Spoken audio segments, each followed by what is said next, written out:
Okay, perfect. So we'll get started. So thank you so much for joining us today for our independent contractor process training. So we are going to be joined by our IT team, who is going to be presenting or demonstrating how to use the new ServiceNow portal that has been created for procurement and contracts. I have muted everybody's line, so please, if you have a question throughout the training, please feel free to unmute your line or type a question in the chat, and then we will address it as we go. We will also have an opportunity for questions at the end of our training. So if you want to hold your question, please do so. Let's start with introductions. My name is Maria Hernandez. I am the Director of Procurement and Contracts, and I oversee our purchasing and contracting operations, as well as our facilities leasing and scheduling functions. With me today, not sure if he is on, but our office has been working with Israel, Asha, and Jolie from IT to make this happen for us. So we're very excited, and we thank them so much for working with us and creating efficiencies in our office. So thank you. And Asha, I'll let you introduce yourself. Hi, my name is Sasha and I work for IT ServiceNow development team. So we are working with Maria for developing this form. It was fun, and this is our first form for the procurement and contracts. We'll be having more forms on the ServiceNow soon. Thank you. And then Jolie. Yes, I'm Jolie Brown. I'm the ServiceNow administrator, and of course, I work in IT. And we're really excited to bring procurement on board with ServiceNow. Yes, thank you so much. We are very excited. And as Asha mentioned, this is the first of many processes for procurement that will go on this portal. So so let's move on to the agenda. Hold on a second. Okay, so this is going to be our agenda for today. I just want to make a quick note of clarity. So today, the purpose for today's session is to learn how to use the ServiceNow ticket system. We're going to go, or Asha's going to go over how to access the system, how to submit IC requests, how to check status, and just to learn about other functionality that's going to be available to our office by using the system. I will be providing a brief overview of what is an independent contractor versus an employee, the importance of proper classification. I will provide you with some samples of what are independent contractors as opposed to classifications of an employee. I'm going to go over that briefly. So my intent is not to go over policy today. The intent is primarily to go through the training. If you happen to be a new employee, or if you require a refresher training on the independent contractor policy, please visit our website. We have the policies posted, and we also have video recordings available for the previous training that we conducted that goes a little bit deeper into independent contractors and proper classification. After this session today, we are going to be updating our website to remove old forms and provide new processes. This is going to go effective January 22nd. So effective Monday, the intent is that the ServiceNow portal is going to be active, and you will be able to start to submit independent contractor requests. Let's see. Let's go to, so IT team, please bear with me as I go through a little bit of policy before we jump into the training. So I'm not going to read all of this to you. Most of this is on our website, but I do want to go over some of the important differences between hiring an individual as an independent contractor versus an employee. Hold on a second. I feel like I have gone a little ahead of myself. Oh, okay, sorry. On my screen, I don't know what screen you're looking at. So can you confirm if you're looking at the screen that says IC versus employee defined? Okay. I wasn't sure what you were looking at. Okay. All right. So, when we mislabel a worker as an independent contractor, it creates potential liabilities for the university. So, it has employment and tax penalties that we may face, and other legal obligations. So when we receive an independent contractor request, we have to undergo that process. Is it an employee or is it an independent contractor, to avoid mislabeling or misclassifying and potentially, oh, sorry, somebody turned on the AI summary, give me a sec. And potentially under, being fined. So an employee is an individual in an employment situation in which the employer has the right to control and direct the individual with regard to the result to be accomplished and the process by which the result is accomplished. So we have that right, that oversight. An independent contractor is an individual who provides a service and meets contractor conditions established by the IRS. They have a separate workplace, they're not supervised, and they have a set of skills that is not available within our organization. So that is the easiest way for us to define what that difference is. Under federal law, a worker is either an employee or an independent contractor, and they cannot be both. So that is what the purpose of going through this independent contractor review. It tries to accomplish that. In the training on our website, you'll find, the court case that, that articulated this process and the rules that we are currently following. I'm not going to go over that. There are 3 criteria that must be met in order for an independent contractor to be classified as such. And as Asha is going through the training, it will go through these 3 criteria that needs to be met, what we call an ABC test. So we will go over that later. Just a quick note that all 3 criteria must be met in order for this individual to be classified an independent contractor. There are exceptions, so I am not going to say this is true for everything. There's always exceptions. So if there's an exception, when procurement and contract reviews it, we work with HR and we make this determination.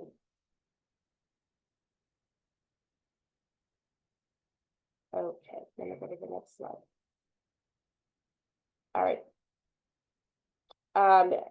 So I'm not going to read this slide to you, but I just want to quickly reiterate that misclassification of a worker can result in serious wage and benefit obligations, financial penalties, tax consequences, and other liabilities.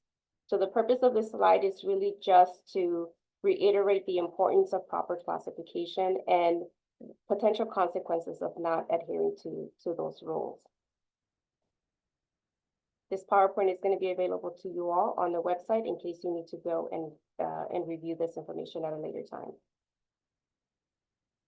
Okay, this slide just provides you an example of what an IC classification versus an employee is.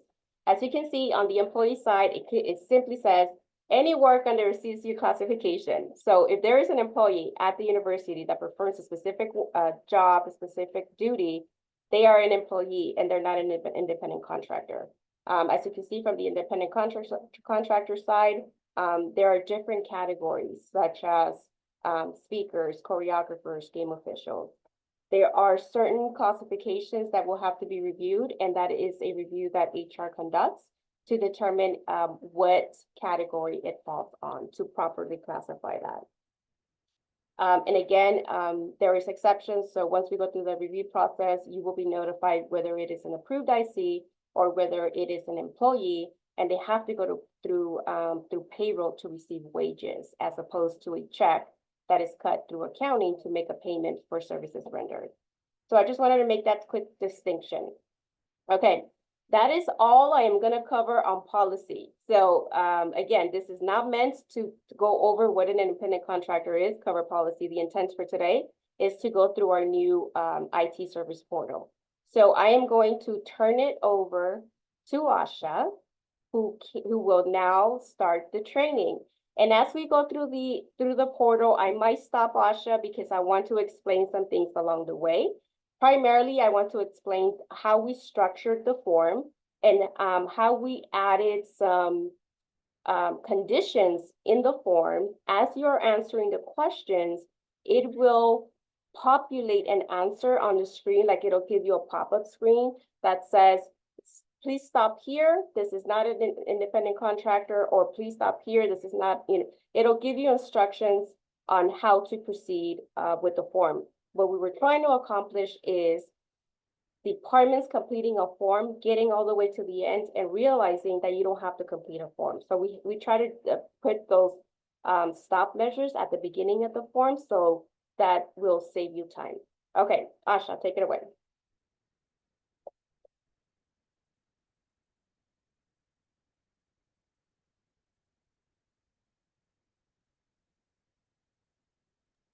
I can't hear her.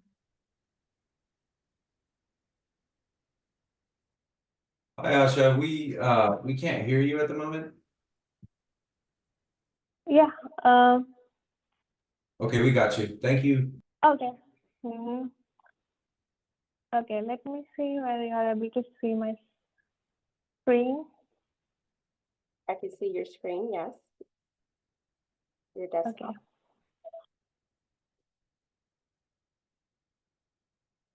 So are you able to see the CSCDH website, right? Yes.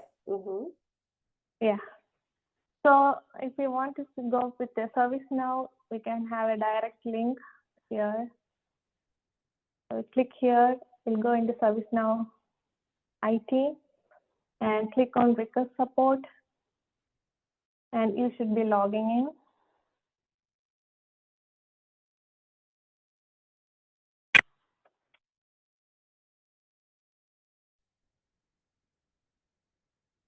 So procurement and contract on this category here, click on here, and you see the independent contract requested. So this is the form. As you see, you have 1 to 4 category that we need answers.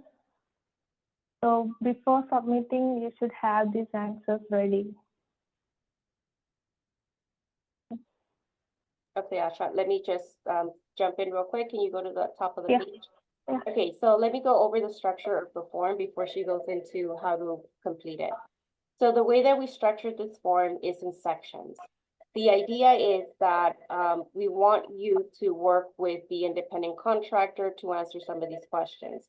As you can see from the top of the page, you will be required to work with your potential IC to obtain some of the information, as you may not have the answers to it. As you start to go to question number 1, Asha will show you answering incorrectly. I know it's going to tell you whether you should continue with the form or not continue with the form. Okay, take it away. Okay.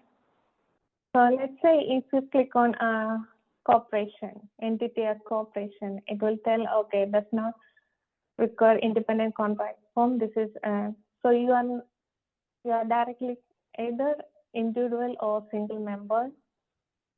And relation to the university, if you click on S, it will show the individual should be classified as employed, and you have an email ID to connect with HR and proceed. So you should be answering everything correct so that you can move forward with the form.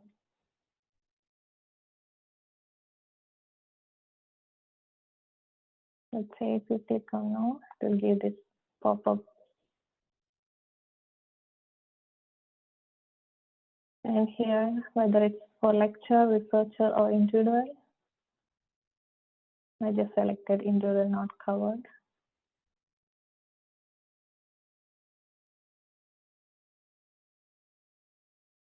If you try to select S, it will say, oh, no, this is not an independent contractor. You should give, is it unauthorized purchase request or requisition? If you click on requisition, you have to give the requisition number.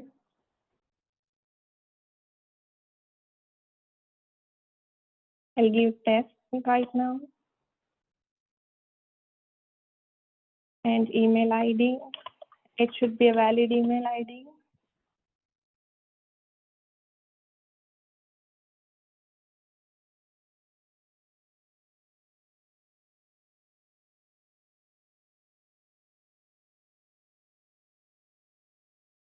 This So it's red actually- sign is, it's a mandatory one, so we have to fill it. So as you can see, essentially this has taken place of the form. So the questions that we required on the PDF form, you're just answering on this page. There is a question really quickly, why unauthorized purchase approval? The reason that we put an authorized purchase approval as an option in the dropdown is because sometimes departments authorize ICs before procurement gets to do the review and issue a purchase order. If that's the case, IC review is still required for unauthorized purchases. So you will have to undergo this process if you authorize work without going through the proper approval process. Okay. So And you need to select the division Just really quickly, and if, Asha, sorry. The request type, there's only gonna be two request type. It's either gonna be a requisition or it's gonna be an unauthorized purchase. So if you select a requisition, you're gonna add your requisition number here. That is how we're gonna tie your request to your requisition number. So there will be no more need for you to upload a separate PDF form in your requisition submittal, just FYI. And Asha is going to be selecting the department information right now. So once you select a division, the fiscal officers or the arms are preloaded in the system. So this is a list that we will have to maintain. As new arms or new fiscal officers are added, we will maintain this list. So as you can see, she selected College of Education, Lauren Ansorge automatically popped up. The system, once this is submitted, and you hit submit, it's going to go through a workflow approval process. So Lauren is going to get an email saying, please review, please approve. And then so it has built-in workflow in the system. Sorry, go ahead. okay. Yes, Maria, thank you. Yes, I have a question. So we have to actually do a requisition before submitting this form, correct? yes, yes. Okay. Thank you. Mhm. Okay. I'll select test department because this will send email to the ARM officer. So I just added me as the ARM officer for this one.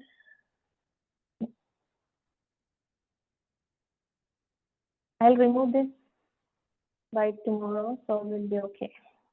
Just want to move forward with this. And the payment amount, the formatter should be like 2 decimals. If it is 3 or something, it will give the format error. So, and the justification.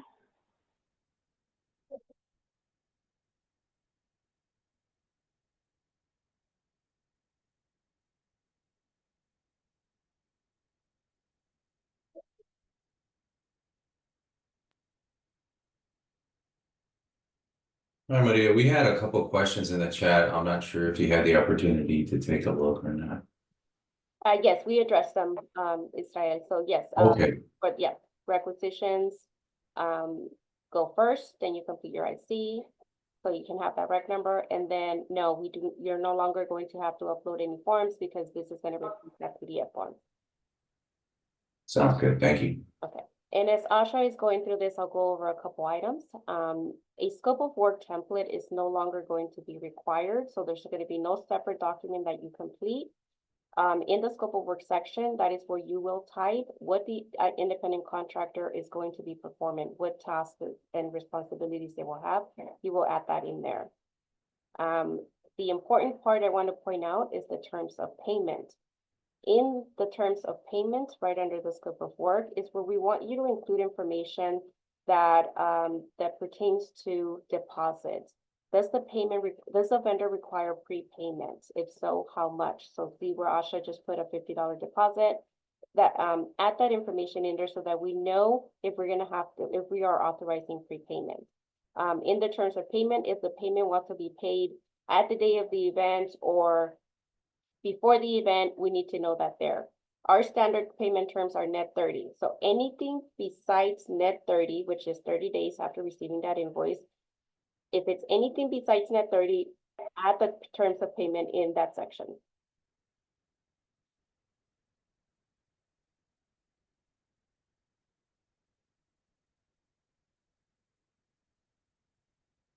If it is S, okay. We Okay. have, okay. So in this section, and Asha, I can just go through, provide the information as you put it in here. Go ahead and type it in. So the purpose of these deliverables are if we are going to be paying an independent contractor on a progress schedule basis, meaning we are going to hire an independent contractor and they're going to perform a series of tasks and they require a certain percentage for each task completed as opposed to being paid at the end of the full task. If that is the situation that you run into and you want to provide percent payment for work completed, then you will complete this delivery schedule. If it's not needed, then you won't complete it. You'll just answer no at the question that says progress payment.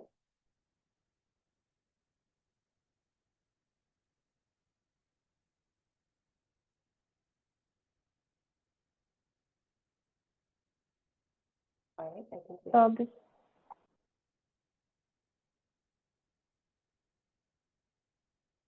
should I submit, Maria, or? yes, am I okay. right? So before Asha hits submit, do we have any questions on any of the sections that she covered? So this is it. This is the form. This is what you will submit. So at the top of the page, when Asha, go to section 1 and 2, Asha. So at the top of Yeah. the page here, section 1 is going to be your first stopgap. Like if you select anything, any of the categories, and it falls under an exempt, nonprofit, corporation, and you get that error message that says this is not an independent contractor, submit your rec. No need to submit this form. If you pass step 1, you make it to step 2.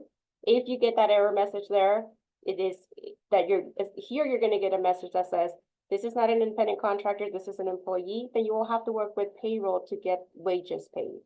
So there's 3 different stopgaps at section 1, 2, and 3 that will tell you how to proceed if you select a specific option. So this is the form. Let me see if we have any questions before we hit that submit.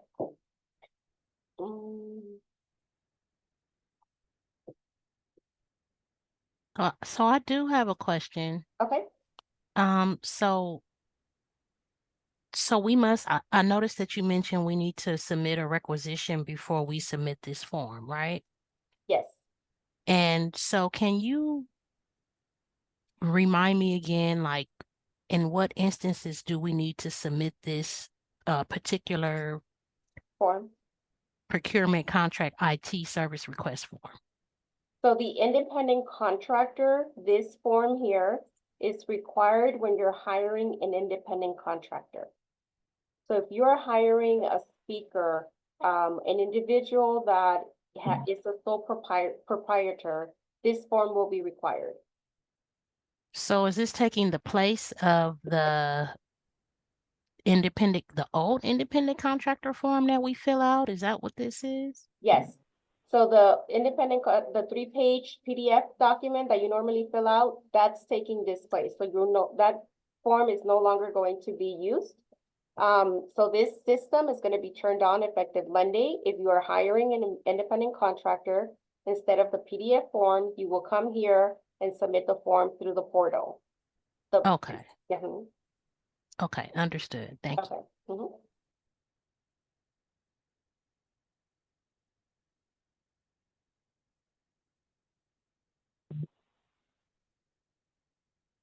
Jessica, did that answer your question? That's kind of similar question that we just went over.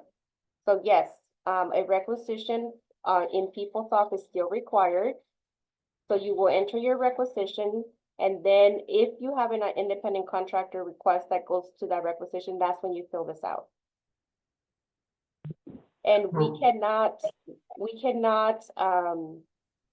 there is no integration between this system and PeopleSoft. So unfortunately, we cannot tie the two and be like, okay, we can tie this to the requisition. So unfortunately, we can't do that, but it does significantly help us with streamlining the process, getting approvals online, maintaining records, and giving you status of the process along the way. So right now, with our current process, when you submit the requisition online, when you attach your IC form, besides you sending an email to the buyer that has been assigned a rec to ask for status, you don't know what's going on in the process. What this new process is trying to accomplish is providing you that visibility so that you can see where my request is, when was it submitted, when was it approved by your fiscal officers or ARM, when is it with HR, has HR reviewed it, and then it tells you you'll get a notification your request is approved, and you know whether a request has been approved or if the request is going to be rejected or denied. So that is the functionality that we are trying to accomplish. Maria, could you recap the project start date and end date? I've come across a few recs that I've done, and that one always throws me because if you don't have an exact date, can you put the fiscal year date in Yeah. for the? So for the start date and end date is going to be when is the IC going to begin work and when are they going to end work? Sometimes we don't know. If your IC is going to be, for instance, a guest speaker, you know the term is going to be, they're going to speak on a specific date. That's your term, one day. If you do not know if you're going to hire an independent contractor to work on a, let's say a 2-month long project, then your start date, you're going to say, my start date is January 22nd, 2024 through March 22nd, 2024. So then they can complete the task within that period. The maximum that we allow for independent contractors on a blanket request is 6 months.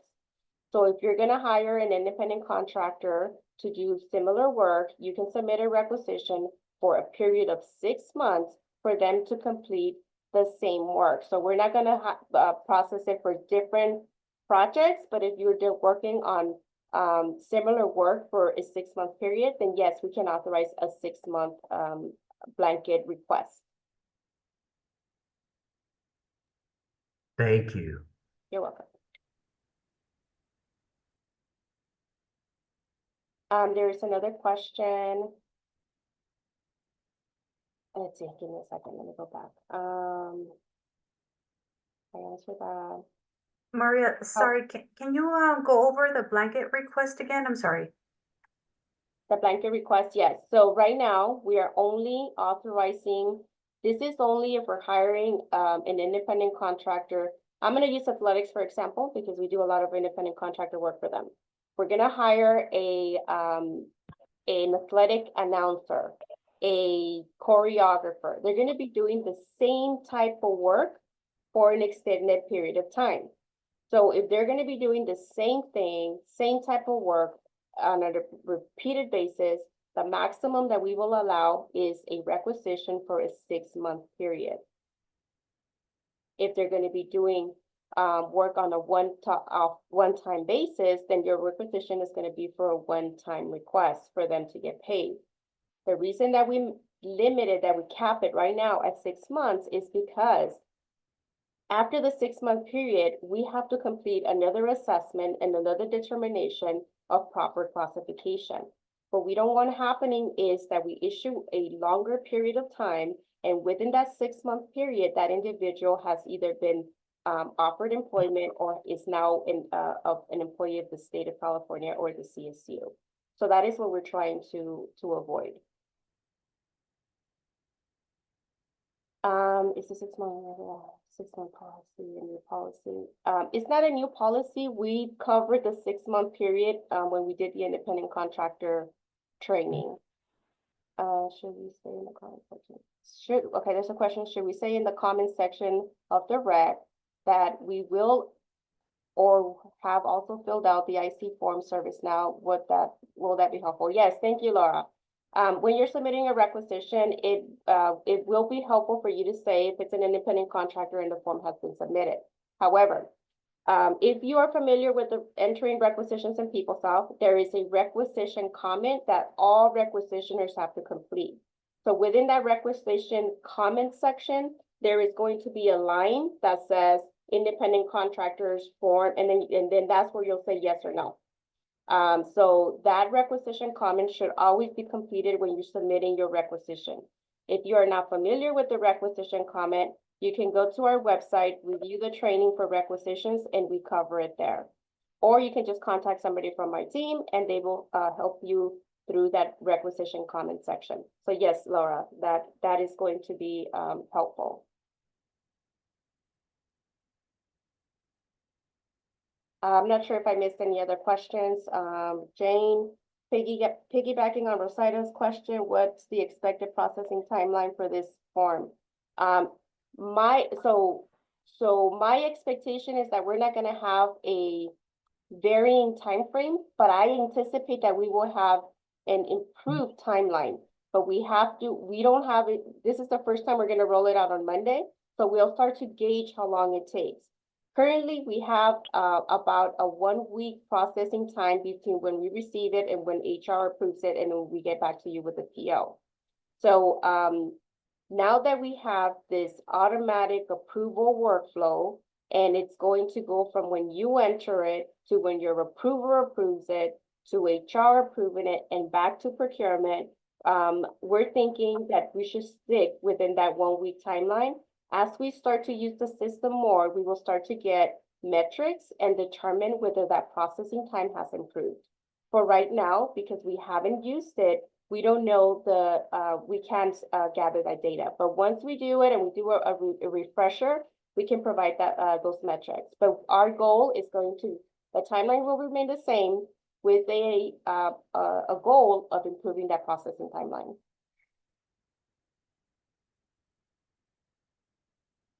I'm just gonna go through the questions, sorry, Asha. No worries, no worries. Okay. If we submit IC form after the reg, we should say we're going to submit an IC form. So if you're submitting the process is that you should be submitting a requisition. When you're submitting your requisition and you're completing your requisition comments, it's gonna ask you, is this an independent contractor? Have you submitted the IC form? Yes, no. So once the buyer is assigned a requisition and they know it's an independent contractor, this independent contractor form is going to be submitted after that. So you're going to complete that. It's going to be assigned to a buyer. The system allows us to, just like with the IT support tickets, it allows us to assign these tickets to the specific buyer. So there is no need for you to say you're going to submit an IC form. The comment's already going to be there, and once this comes in, it'll go straight to that buyer. Sorry, I hope that answered your question. Is there going to be a list of current approved independent contractors for reference? We're working on that, but again, it makes it difficult for us to have a pre-approved list because we do not know what the employment status of an individual is going to be over a period of time. So if we create a list, there's only going to be certain pre-approved vendors like the balloon vendor, My Fiesta Balloons. Okay, but that is a list. We can pre-approve a list for a specific period of time, and then we have to reapprove that list, within a few months, because we still need to make sure that the individual that is the owner or sole proprietor of My Fiesta Balloons didn't happen to apply for a job at Cal State Dominguez Hills, got the job, and they no longer qualified. So that is the reason that it makes it a little difficult for us to maintain a pre-approved list for independent contractors.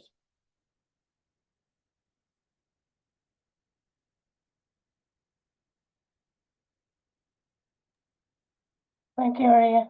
Okay.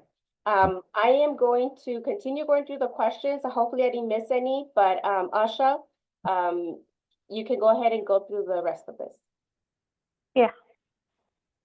So I'll submit the request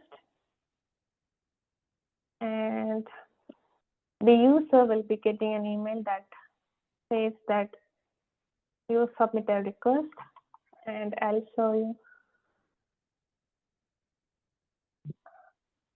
You go to manage request and you see there is a contract and it's pending budget approval or officer approval. So it's showing the status, it's saying pending budget approval. Now the approving officer go to his mail and approve that.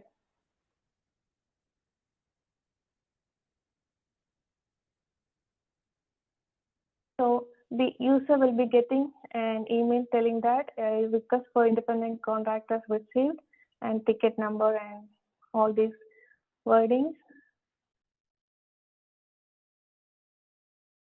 This is the approval email that's getting to ARM officer, and he will look at those numbers and information, and he or she will approve here.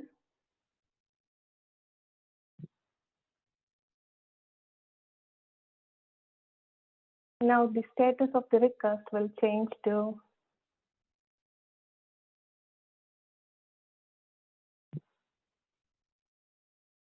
will take some time because this email has to go there. And Yeah, one of the great things about this form and utilizing ServiceNow for this sort of workflow is the email notifications that go back and forth. So yeah, they both contain valuable information that managers will need to act on, and also just information that you would like to know as a requester. so Maria's team will get an email telling that, okay, you got a request and it's still pending. So they will be seeing this request in their side and it's still request pending.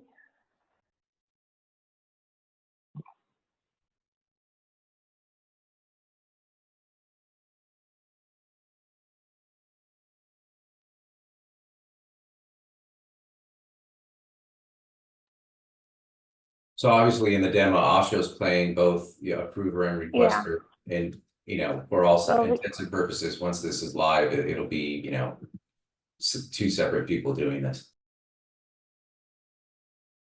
yeah, I'm just trying to show the status changing, but it will take little time. See, now the request is, it shows Asha approved, and the user can see the status.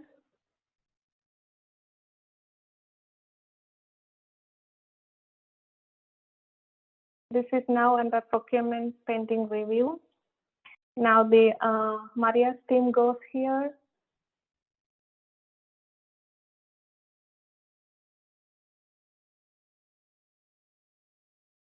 They see this request and they review it, and they request for HR approval by assigning to someone, like, okay, let's say assigned to Nicole, and they have to do some Dropbox link.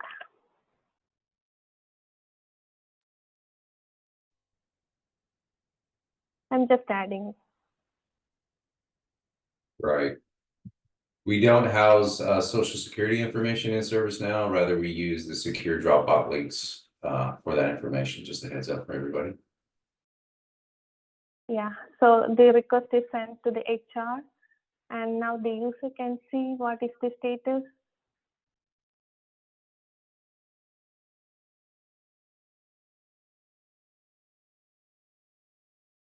Pending HR approval, and you're getting this here. Also, you are getting notification that, okay, ARM officer has been approved. Next step, all this information you'll be getting the email also. Now the HR will go there and look at it.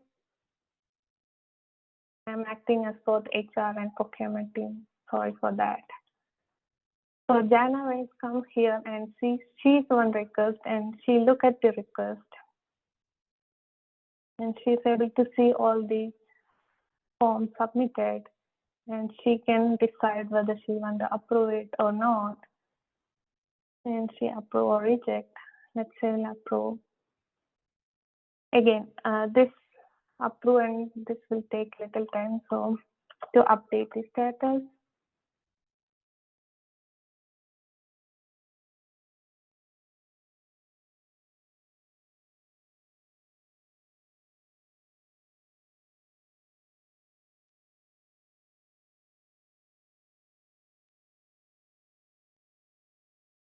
HR approved. Now it's again the procurement team goes here and complete all the process.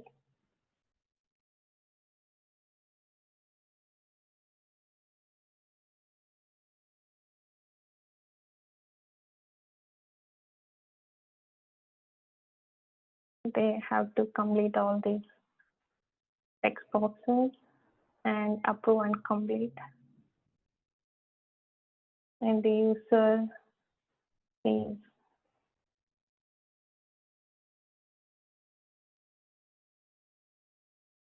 close and complete.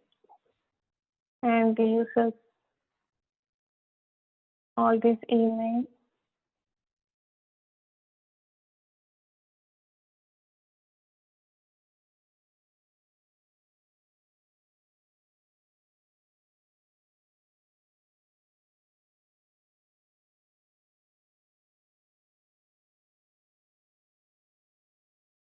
So you'll get the completed. You can see the status here as well as all the notification in your email. So that's this big flow. Let me know if you have any questions. In case if rejection, it will reject. You'll get the rejection email and status will change to rejection.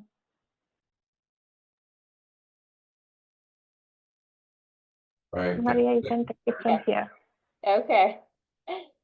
So, so Asha just showed you kind of like the back and forth. You're not gonna see a lot of that.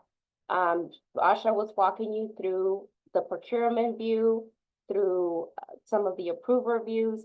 So, as the end user, as the requester, your role is gonna to complete the initial form. Once your approver gets that notification, they will review it and they will approve it. The information that is entered in the service portal is going to be visible to the approver via the email communication, correct, Asha? Yes. The approver is then going to get that email notification and review it and say approve or reject, what have you. Once that approval is completed, it will go to the next person on the list, which is HR. HR will do the same thing. They will, HR has access to whole information. So essentially, once procurement's responsibility is to provide HR with the needed information for them to properly review a request. We will work with accounts payable. We request 204 forms. We provide that information to HR. That way HR has social security numbers so they can review the information and classification appropriately. So our office, so everything is linked together. Once HR has everything they need, which is everything is through the system, they will review it, approve it, and then finally it goes back to us, and then we finalize the request. So as the user, you will be notified of the actions taken, but you're not going to have access to all of the screens that Asha just went through. But you will receive that email notification so that you can track your request along the way. We have a question here, Maria, regarding form STD 204. STD 204, yes, that's the vendor for, nope, STD 204 is not going away. STD 204 is always a requirement. That is how we obtain the vendor information. That is how accounting enters them in the system. We collect necessary information to enter them in the system and set up payment. If they're independent contractors, those forms typically come with a social security number. So the same process that we have been following is going to remain. If you are entering a requisition into PeopleSoft and the vendor is not in the system, as the department requester, you will send a request to the vendor to complete the form. The vendor should never send you a 204 form via email. Instead, what we require is that they follow the instructions on the form.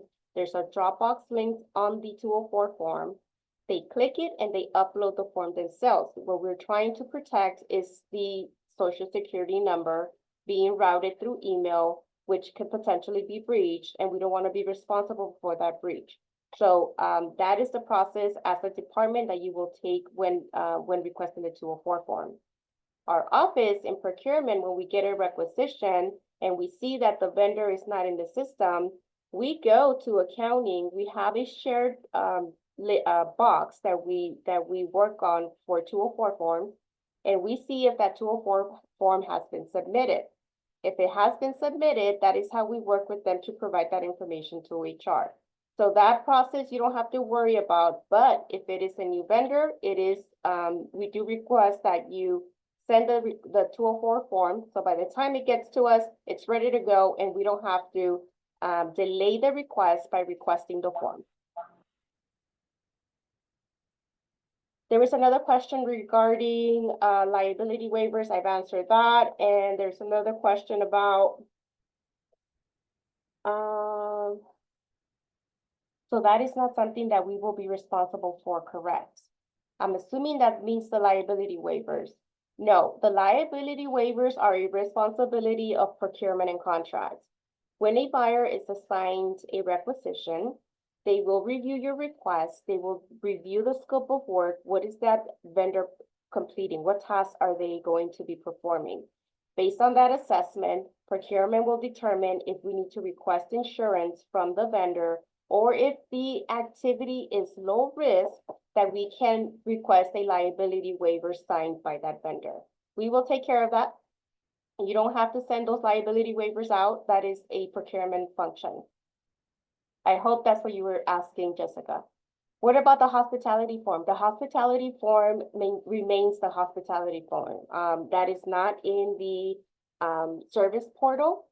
I have had conversations with the director of accounting to potentially in the future incorporate that form into the system so that we can create the same functionality and processing efficiency. But that is still an ongoing conversation, and we will determine if that is a form that will make it on the ServiceNow portal in the future. Did I miss anything? Okay, I'm going to take it back to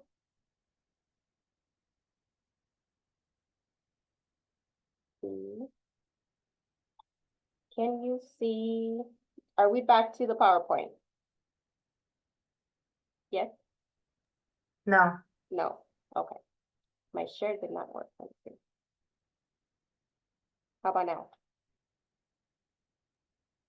no. Okay, let me stop sharing, start again.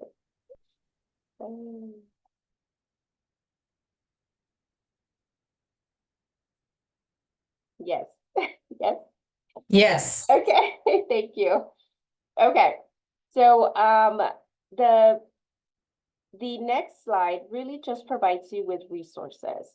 So again, this PowerPoint will be provided to you on our website after our training.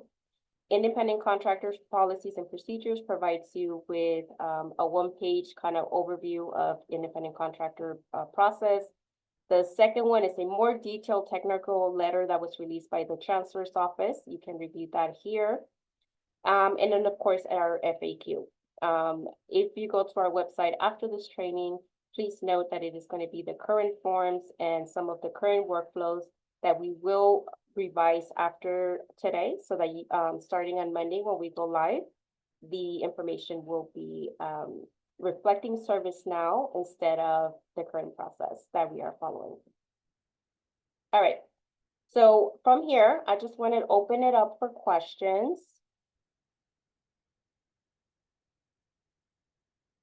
We have a few more minutes. Okay. Michael Taylor, to recap one more time, it's important to note in the comments section of the requisition whether it is or not an IC, and thus we no longer need to upload the IC form. Correct. So when you are entering a requisition in PeopleSoft and you are entering the comment section, what the requesters need to do is click on that little link on the top that says standard comments. When you click on that link, you select the requisition comments, which will automatically populate in that box, and you fill that out. One of the questions in that box is going to relate to independent contractors. You just have to tell us yes, no, you have said, about the IC form. The idea is that once you submit that requisition, you get that number, you're going to go and update and enter an IC form in ServiceNow, in the IT portal. So we just make that comment in the requisition section to remind you that it is going to be a next step for you to complete that form. There's no longer a requirement to upload an IC form. Let me see. Will you be able to send out, oh, this is a direct message. I can, Jessica. But I'm not the one that turned it on. So the question is about the AI companion. She wants a copy of the summary, but I did not turn on the AI companion, so I am not able to forward it because I didn't request it. So I think, I'm not a Zoom expert, but I think that if you want a summary, you have to click the AI companion when the training starts so that you can get a summary of that email to you. That's an IT question. I don't know if that's how it works, but since I didn't turn it on, I don't get a summary of the AI companion. Right, I don't believe AI companion is turned on for this meeting, so I'm not sure. I saw a message, somebody turned it on, but I don't know who it was. So whoever turns it on, that's who gets to see the summary. I think that's how it works, but I didn't turn it on. Okay, so we have a few more minutes. Thank you, I turned it on. Okay, well then you should get, Jessica, you should get a summary directly to you. And if anybody else wants it, email Jessica Pardo for a copy of the summary. But thank you so much. Again, we will post this online. If you have any further questions, please reach out to me and to Asha and Israel and Jolie if you have any specific processing questions. But starting on Monday, once you start to get familiarized with the system, one thing that I do request from all of you is feedback, please. We're rolling out on Monday. We have tested it out internally, but we know that as an end user, there's specific processes and information that you may have or suggestions on how we set up the form.